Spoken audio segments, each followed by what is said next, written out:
Depois, né, da morte de Brian Thompson, o CEO da United Healthcare, cartazes de procurado com o rosto de outros CEOs surgiram em Nova York. Pois é, e eles com certeza estão com medo, porque já surgem casos aí de dívidas de clientes perdoadas.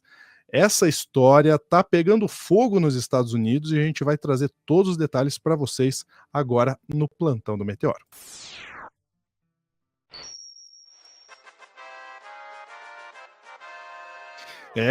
Será que está aberta a temporada caça de CEOs de unidades de saúde particulares nos Estados Unidos? Eu vou chamar aqui na tela a Sofia Labanca, que vai contextualizar essa história para a gente. É bem curioso, né, Sofia? Porque o que parece os CEOs desse setor aí agora estão com medo, real. Estão sim, Lúcio.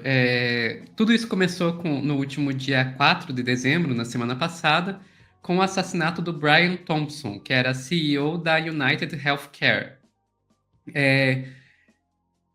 Depois desse assassinato, o assassino meio que virou um herói nos Estados Unidos, passou a ser tratado assim dessa forma. Teve gente comprando roupas iguais às dele, teve gente fazendo concurso de sósia dele e tudo mais, e o cara conseguiu escapar da polícia aí por 5 dias, até que aconteceu na segunda-feira, dia 9 de dezembro, a prisão do suspeito, por enquanto ainda suspeito, Luigi Mangione, que teria sido aí o assassino. Ok, depois disso, o que aconteceu? Começaram a aparecer cartazes em Nova York mostrando o rosto de outros CEOs, rosto e nome de outros CEOs e ainda cartazes de procurado. E isso é bastante interessante porque um movimento que aconteceu depois do assassinato e que houve toda essa transformação do cara em um herói foi que as empresas começaram a tirar de seu site o rosto e o nome dos seus executivos. Não adiantou, se não tem no site, coloca no cartaz de procurado na rua. Então vamos ver aqui um videozinho mostrando isso.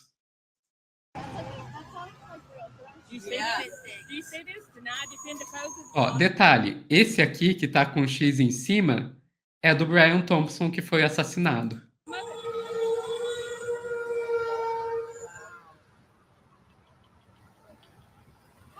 Então vocês viram aí três cartazes.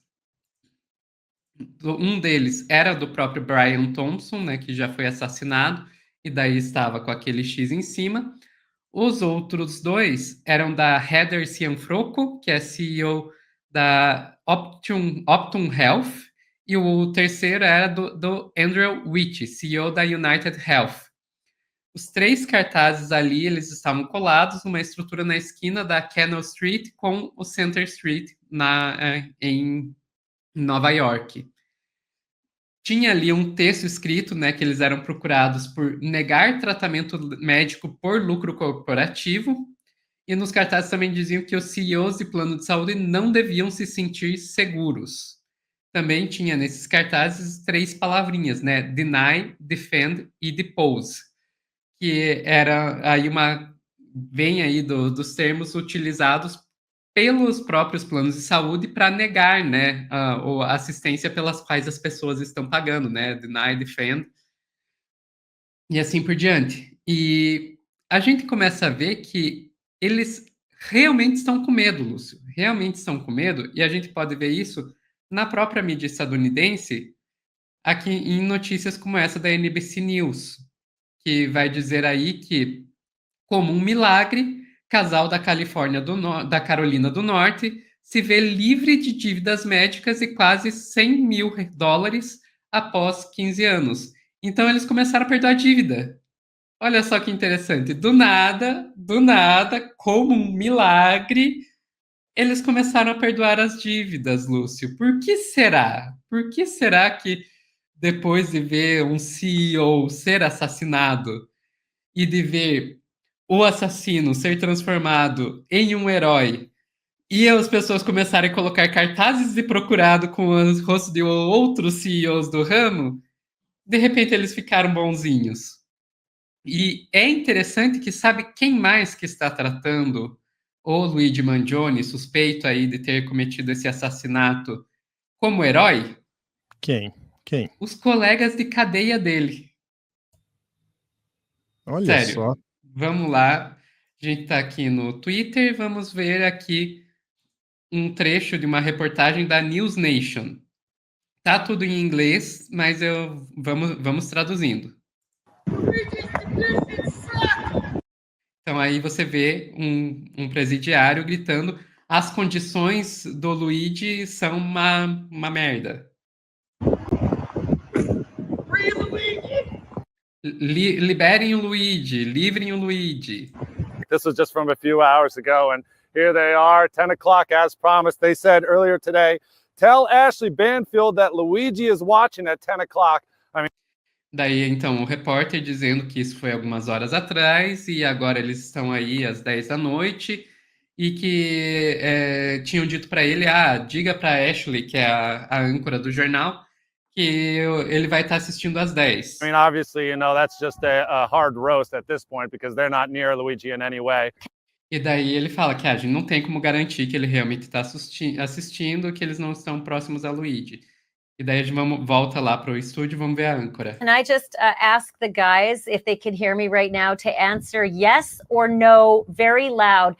Does Luigi have television in his single cell? E daí ela diz, vou pedir para os caras, né, se referindo aos prisioneiros, para eles gritarem bem alto se o Luigi tem TV na cela dele ou não. E daí os caras gritam, não! No. They said no, right? Muito bom. Obviously, They we said have a little no. bit of a He delay, doesn't but have they're a getting. TV, and that's- Yeah, they're getting the questions and they're giving us the They're answers. So getting Luigi it. does not have. Wow, this is quite something. This is the strangest interview I've ever conducted. E daí a repórter diz, né, ok, eles disseram que não tem TV e que essa é a entrevista mais maluca que ela já realizou, que ela já conduziu. Me too, Ashley. You know, according to the Department of Corrections, he's got his own solitary. E daí ele continua dizendo que, de acordo com o Departamento de Justiça, ele tá numa cela solitária, né? Então ele não está com outros prisioneiros ali na cadeia.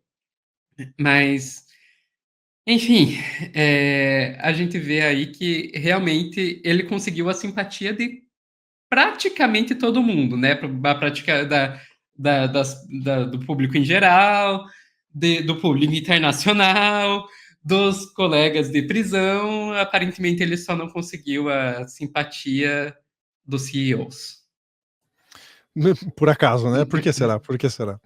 Mas o contexto do momento lá em que vive os Estados Unidos em relação à saúde realmente acaba gerando esse tipo de coisa, né, Sophie? Porque a gente viu durante a pandemia, por exemplo, muitas pessoas que precisaram ser internadas durante a pandemia, colocaram um familiar para ser internado e ficaram com uma dívida absurda, às vezes passando milhões de dólares. Né? É claro, eles não têm um sistema de saúde público, né? Protejam o SUS, a gente sempre diz isso. Por mais reclamações que vocês tenham do SUS, o SUS é gratuito e vai atender a sua família. E eles não têm. Então, qualquer internamento, qualquer tipo de atendimento é pago, meus amigos, não tem o que fazer. E aí, realmente, quando as pessoas não têm dinheiro, eles são atendidos, mas a dívida fica, a dívida vai aumentando. Vai aumentando. Um paralelo muito, é claro que não diretamente, mas um paralelo que a gente pode fazer, Sophie, são com aquelas dívidas pequenininhas que as pessoas às vezes não conseguem pagar no cartão de crédito. E de repente você vê aquilo multiplicando, uma dívida de R$200 em poucos meses passou para muitos R$1.000, né? Mais de centenas de R$1.000, mais centenas de milhares de reais. Então, gente, até um cupim que passou aqui. Então, a gente tem que fazer esse paralelo porque as pessoas sofrem. As pessoas sofrem. Isso daí, infelizmente, a reação de pessoas que estão sofrendo, que sofrem com esse tipo de prática do mercado. Exato. A mão invisível do mercado. A mão invisível do mercado te esbofeteando, né? Eu acho que, assim, concordo plenamente, essas dívidas vão aumentando, mas a gente, inclusive, tem que destacar que muitas vezes elas não são pequenininhas no começo, elas já começam bem grandes. E essa questão dos planos de saúde é porque, justamente por ter essa saúde caríssima, muitas pessoas apelam para os planos de saúde, mas esses planos de saúde usam todo tipo de subterfúgio para não pagar. Então a pessoa paga, e quando chega na hora de usar, eles dão usam algum tipo de subterfúgio legal para dizer, não, a gente não vai pagar o teu contrato, você não leu as linhas pequenas e assim por diante. E a gente tem que tomar cuidado com isso, porque aqui no Brasil a gente felizmente tem o SUS, então nem de perto uma situação tão periclitante quanto dos Estados Unidos, mas a gente está vendo aqui no Brasil os nossos planos de saúde arregaçando as manguinhas também.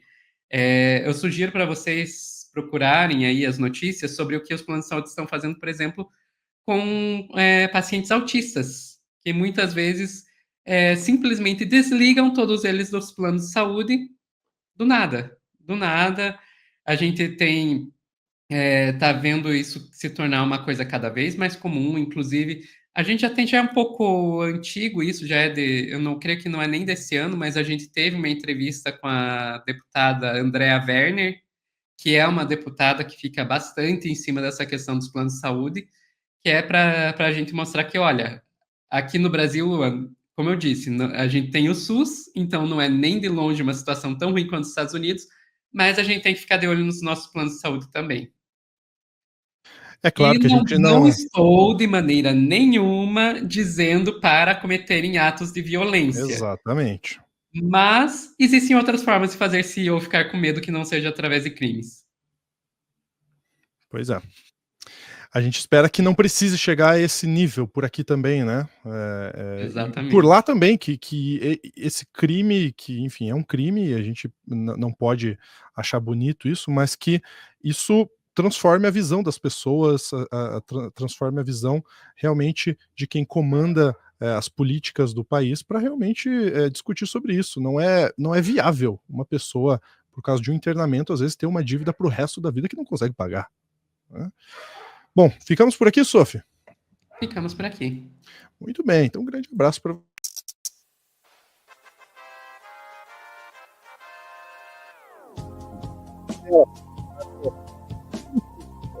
abraço.